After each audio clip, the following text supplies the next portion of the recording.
돌아와주면 봅시다. 그렇게 보면 이렇게 해서 내용들이 바뀌고 있어요.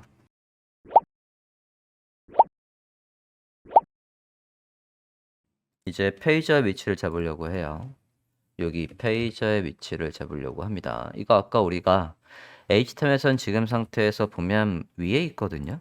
여기 위에 있는 걸 억지로 이 아래로 내려야 되는 상황입니다. 이해됐습니까? 그러니까 당연히 포지션을 써야 되는 거예요. 포지션을 써서 얘를 기준으로 하단에서 이 위치에 있게끔 작업을 해주면 될 것 같습니다. 위치를 잡아 볼게요. 얘가 아래에서 약 50픽셀 떨어져 있네요. 그죠?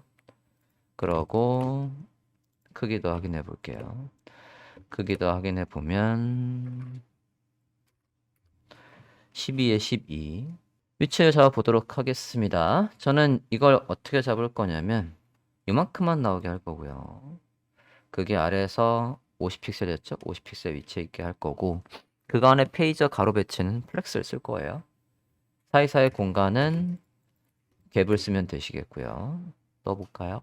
그리고 옆에 있는 녀석을 잠깐 확인해 보면요. 색깔이가 얘가 있어요. 파랗게 하이라이트 되는 건 A, 빨갛게 하이라이트 되는 건 프라이머리 컬러를 주시면 되겠고요. 작성해 보겠습니다. HTML에서 우리가 누구의 위치를 잡는 거냐면 페이저입니다. 슬라이드엔 기준이 이미 잡혀 있고요. 페이저를 위치를 잡아보도록 하겠습니다. 슬라이드 안에 페이저, 케이스 스터디 안에 페이저라고 하겠습니다. 페이저는 포지션, 앱솔루트, 레프트 50%. 그럼 자기 크기의 반만큼 왼쪽으로 가야 하겠죠? 넣어주시고요. 아래쪽에서 50픽셀 떠져 있었어요. 50픽셀 떠져 있었고 그거 안에서 디스플레이 플렉스로 안에 있는 A 태그를 가로 배치하겠대요. 간격을 확인 안 했네요. 간격을 확인해 봅시다. 갭으로 간격을 줄 거니까 간격이 8픽셀 정도 있는 것 같아요. 갭 8픽셀 간격을 주고 그거 안에 이제 A 태그의 스타일을 잡으시면 되겠습니다. width 12, height 12, 동그라미, 백그라운드, 색깔 다시 한번 복사해 오겠습니다. 썸네일 더블 클릭해서 색깔 확인했고요. 얘한테 액티브가 있으면 하이라이트 컬러로 색깔이 바뀌어요.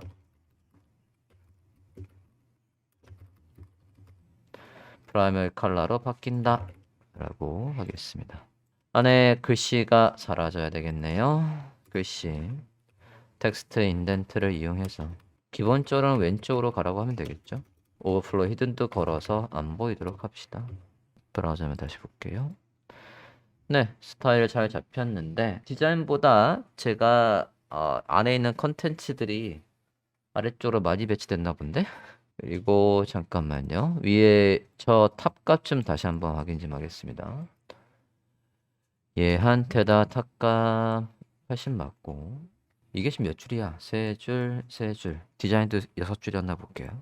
디자인은 4줄이네. 자, 여기서 오차가 생겼군요. 아, 그렇군. 이렇게 해볼게요. 좁혔을 때는 반응형으로 보면 되겠고요. 아, 이상 없는 거였네.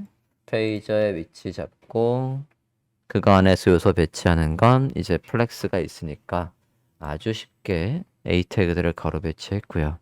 A 태그의 크기와 높이를 줘도 잘 나오는 건 부모한테서 디스플레이 플렉스가 있기 때문에 A 태그한테는 크기를 안 줘도 되는 거예요.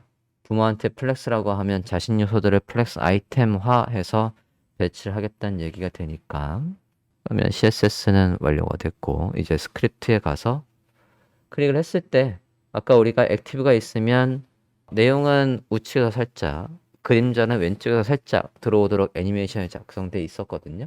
그죠? 스크립트를 짜보도록 합시다. 일단은 누구를 클릭하는 거냐면 A 태그를 클릭하는 거예요. A 태그를 클릭하면 그러면 걔와 연결되어 있는 내용이 보이도록 해주면 됩니다. 그죠?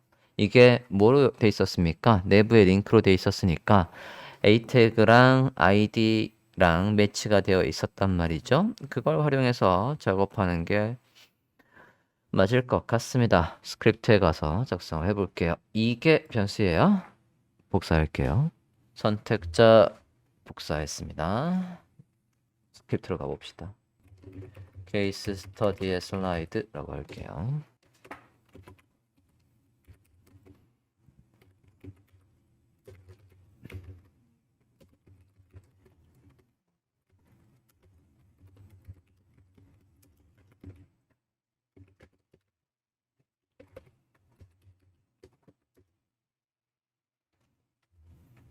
케이스 스터디의 페이저라고 했고요. 저걸 클릭하면 아티클이 나와야 되고 저걸 클릭하면 오른쪽에 이미지가 바뀌어야 합니다. 그러면 변수명 2개가 더 있어야 되겠네요. 아티클, 케이스 스터디의 아티클. 얘도 여러 개 있으니까 당연히 쿼리 셀렉터 올로 가져와야 되겠고요. 그 다음에 케이스 스터디의 이미지들 또 피겨 안에 이미지를 선택하시면 되겠죠. 두 개 다 쉽게 한 번에 가려면 클릭한 A 태그의 href을 활용하는 것보다는 클릭한 A 태그의 인덱스 번호를 활용하는 게 더 쉬울 것 같아요. 인덱스 번호로 만약에 첫 번째 걸 클릭했다면 인덱스 번호, 그러니까 아티클 안에 인덱스 번호 0번이 나타나면 되는 거고 이미지에서도 인덱스 번호 0번이 나타나면 돼요. 그죠? 작성해 주세요. 주소로 처리되어 있는 부분을 작성해 볼게요. 누굴 클릭하면 할 일이냐면 얘죠. 얘를 클릭하면 할 일을 작성해 보겠습니다. 이걸 클릭할 때부터 얘가 몇 번째 인덱스 번호인지 알 수 있는 반복문을 써야 되겠죠. 그죠? 그러면 숫자를 가지고 반복문을 할 수 있는 게 for each가 있으니까 for each로 해보도록 하겠습니다. 얘들마다 할 일에서 for each 네.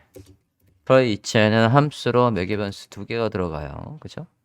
클릭한 그 녀석이 누구인지, 그 다음에 클릭한 그 녀석의 인덱스 번호가 뭐고인지 이렇게 해서 함수 안에다가 쓰는 반복문이었습니다. 그러면 자연스럽게 여기 안에 있는 A 태그 하나하나를 아이템으로 바뀌었다는 얘기고 걔가 가지고 있는 인덱스 번호는 IDX로 바뀌었다는 얘기예요. 아이템을 클릭하면 할 일 써보겠습니다. add 이벤트 리스너. 이벤트의 종류는 클릭하면 할 일입니다. 얘가 링크거든요. 링크의 기본 속성은 막아야 되니까 이벤트가 일어난 그 요소를 2라는 객체로 받아오고요. 2의 prevent default에서 걔의 기본 기능을 막아버립니다. 왜냐하면 지금 HTML상에서 내부의 링크가 작동하거든요. 그게 안 작동하도록 해주고 그 다음에 일단은 얘 자체에서도 지금 아까 지시사항은 없었지만 얘 자체에서도 페이저한테 액티브가 있으면 걔가 빨간색으로 나오게 돼 있었거든요. 그러면 페이저 모든 페이저에서 액티브를 제거하고 여기는 이제 페이저 업데이트예요. 페이저 업데이트를 해야 되겠고 그 다음에 누구요? 아티클의 업데이트를 해야 되겠고요. 그 다음에 피겨의 업데이트를 해야 되겠죠. 피겨의 이미지를 업데이트 해줘야 되겠습니다. 얘를 변경해 줘야 되겠죠. 총 3개가 작동을 해야 돼요. 그죠? 페이지 업데이트는 모든 페이지에서 액티브를 제거하고 클릭한 그 요소에만 액티브를 추가한다.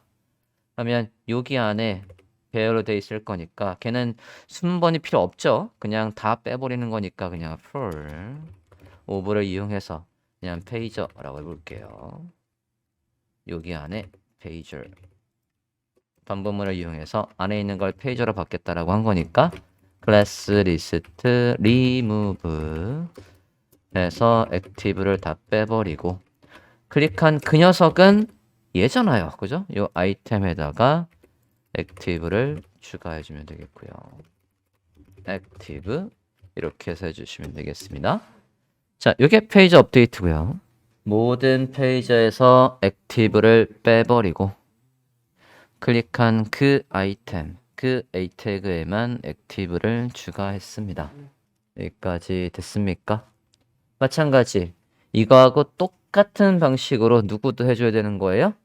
밑에 있는 아티클과 피겨도 똑같이 해주면 돼요. 그죠? 그대로 복사할게요. 그대로 복사해서 이번에는 누구요? 여기 케이스 스터디 안에 있는 것들을 아티클이라고 해볼게요. 아티클이라고 했고요. 아티클 모드에서 빼버린 다음에 여기에서 인덱스 번호에 해당하는 그 녀석만 이렇게 추가합니다.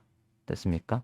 IDX에 클릭한 그 요소의 인덱스 번호가 0, 1, 2 들어올 거니까 그걸 이용해서 여기에 액티브를 추가하고요. 똑같은 방식으로 또 누구한테도요? 여기에 케이스의 이미지에서도 안에 있는 걸 그냥 이미지라고 받아온다라고 하면 모든 이미지에서 액티브를 제거해버리고 여기 안에 인덱스 번호에 해당하는 그 녀석만 액티브를 추가해주자. 이렇게 쓸 수 있겠습니다.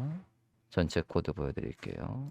클릭하면 링크의 기본 속성은 막아서 더 이상 링크가 작동하지 않게 해주고 그 다음에 모든 페이저에서 액티브를 제거하고 클릭한 그 녀석 요걸 지금 클릭하고 있는 거니까 클릭한 그 녀석에만 액티브를 추가하고 모든 아티클에서 액티브를 제거하고 아티클의 인덱스 번호를 이용해서 여기에 클릭한 그 녀석의 인덱스 번호가 여기에 있을 거니까 그 녀석의 인덱스 번호에 해당하는 그 녀석만 액티브를 추가하고 마찬가지로 이미지에서도 모두 다 빼버리고 인덱스 번호에 해당하는 그 녀석만 액티브를 추가한다. 브라우저만 봅시다. 그렇게 보면 이렇게 해서 내용들이 바뀌고 있어요. 확인됐습니까? 타이틀이 바뀌고 있고요. 이미지도 바뀌고 있죠? 우리가 같은 이미지이지만 폰만 다르게 해서 만든 이미지가 바뀌고 있고요. 여기 아이콘은 두 번째 아이콘, 세 번째 아이콘은 우리가 이름을 안 바꿔서 이름만 바꿔주면 될 것 같아요. 그래도 이름을 바꿔줄까요? 가볼까? HTML 좀 가볼게요. 아이콘이 안 나오니까 안 이쁘네요. 우리가 아이디어였고요. 그 다음에 슬릭은 흰색이 나오려면 아까 스프라이트 이미지에서 우리가 여기 거리를 아까 확인한 거였고요. 슬릭은 얘였나? 몇? 마이너스 126? 아니지, 여기였지. 복사해서 슬릭은 마이너스 또 하나 서포트 221입니다. 오케이, 잘 나오고 있네요. 위치 잡아주세요. 자, 이렇게 해서 케이스 스터디 부분까지 완료가 됐습니다. 되었습니까?